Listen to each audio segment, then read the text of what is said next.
Ang love story ni Lolo at Lola, Part 1. Isang araw, nag-uusap sina Lolo Tasio at Lola Nena sa kanilang maliit na bahay sa probinsya. Lola Nena, Tasio, tandaan mo ba noong tayo'y bata pa? Sinundo mo ako sa bahay namin para manood ng sine.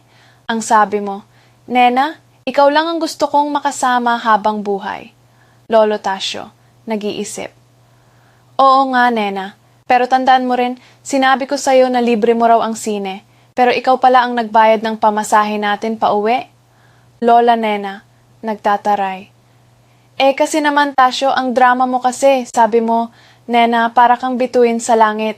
Tapos nung pauwi na, naglakad tayo ng 3 kilometro kasi wala ka palang pamasahe. Lolo Tasio, nagbibiro. Kasi Nena, gusto ko sanang magpakilala na ako ang iyong knight in shining armor. Kaso, yung armor ko nasa pawn shop pa. Lola Nena, tumatawa. Kaya pala, nung nag-propose ka sa akin, sabi mo, Nena, pakakasalan kita kahit wala akong pera. Ang totoo, wala ka talagang pera. Lolo Tasio, nagmamakaawa. Pero ne,